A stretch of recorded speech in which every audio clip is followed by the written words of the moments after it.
Hi folks, 2nd of March now, so time to do my first seed sowing. So I'm going to be sowing some, well, chitting some parsnips, sowing some spring onions, some shallots and leeks and things like that. So when I sow my seeds, I use my own potting mix, which is 2 parts multi-purpose compost, this is quite fine, to 1 part vermiculite.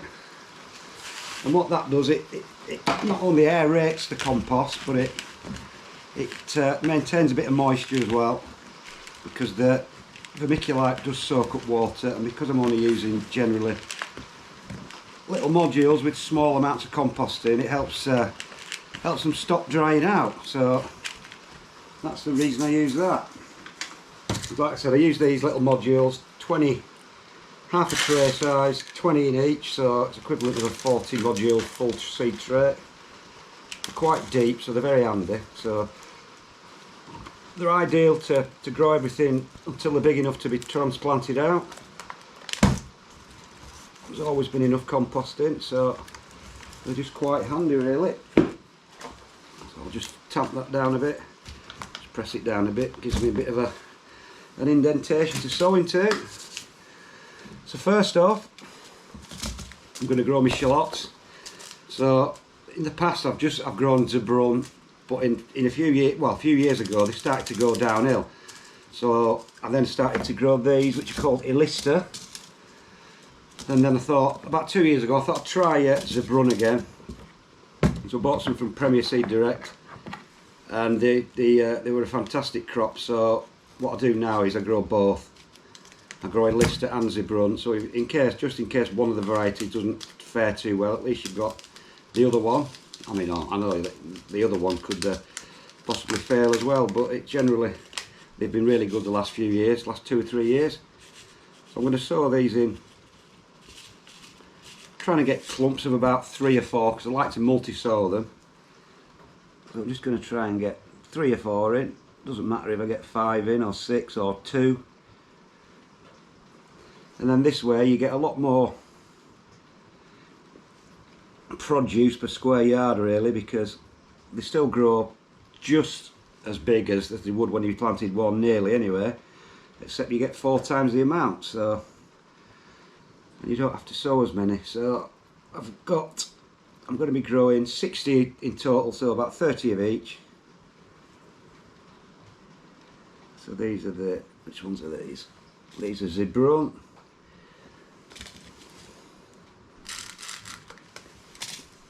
Just put a little bit of compost over the top.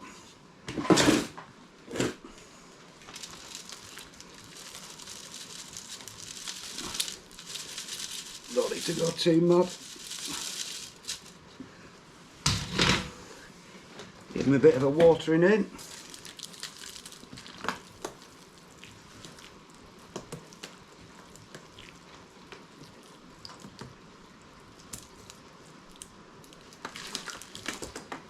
Make sure you find your right label, zebrun, and then we'll put these in a seed tray with a cover on, indoors, and as soon as they start to germinate, then they'll go above me here, because I've got a roof light above me to grow on. I might put a few little grow lights over the top as well, because it's not the brightest of places, but like I said, they'll all be germinated indoors.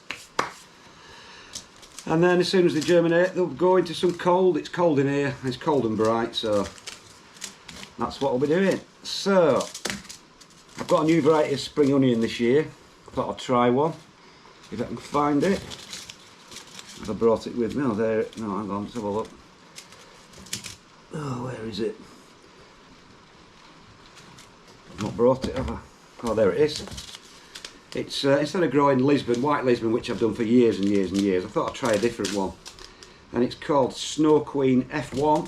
So I found with white Lisbon, they tend to start bulbing up a bit too quickly, and you don't really get a long white shaft. So I'll try these.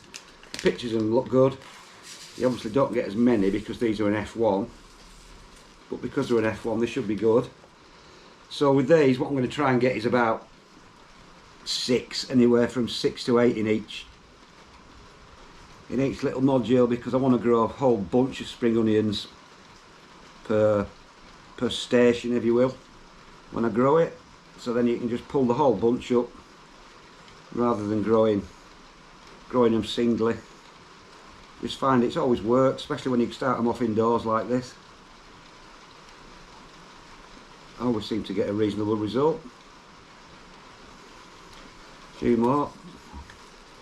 Might have to buy some more of these, you don't seem to get too many.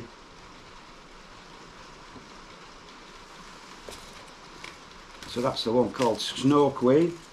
We'll see how they get on. It's always good to try things because you get a bit set in your ways when you just grow the same old stuff every year.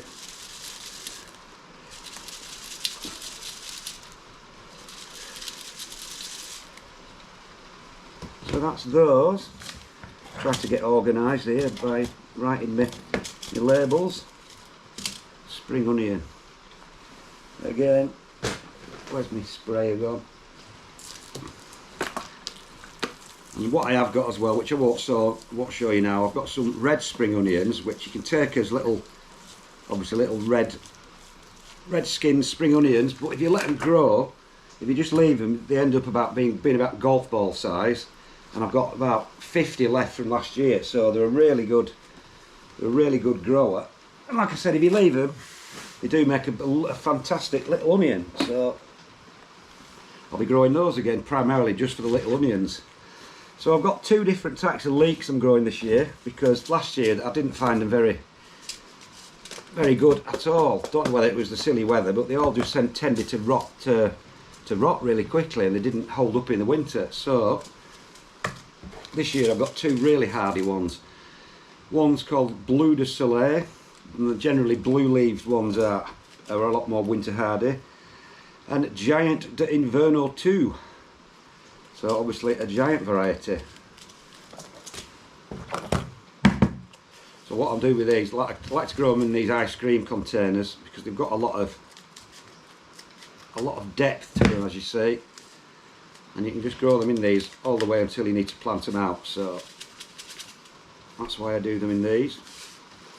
So what I'm going to try and do with these is broadcast it quite thinly, so I don't have to thin out too much, but I always sow them far too thickly and end up having to thin about 80% of them out.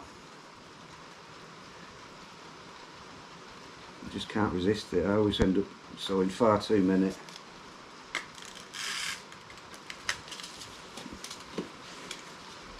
Again, just going to cover these with a little covering of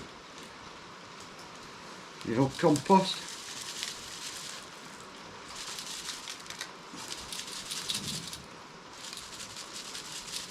And as with everything else, they'll go upstairs in some warmth in the house, maybe on a window ledge.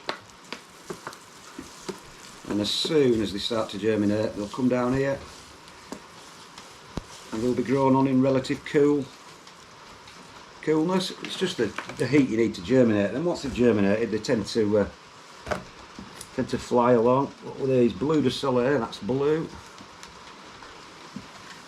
So like I said, I've got a lot more of the similar stuff to grow, but what I'm going to start doing now is a thing called chitting me parsnip seed.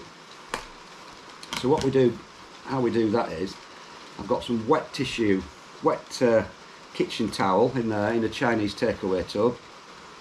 It's just and so dripping water, so you want it as wet as that. And because you really need to get parsnips growing quite early so they get big enough over the winter, but they're a very temperamental germinator really, especially when it's as cold as it is at the moment. So this is a way of actually sprouting them without using any soil, and then you actually plant your little sprouts afterwards. So it's what I used to do when I was growing exhibition ones. So like I said, we've got a wet sheet of tissue paper there. I'm just going to sprinkle a few of these on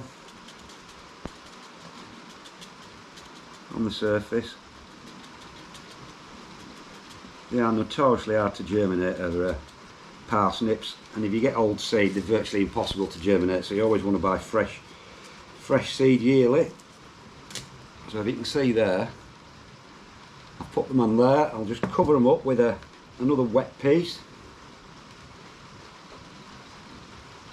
Put the lid back in, keep all the moisture in.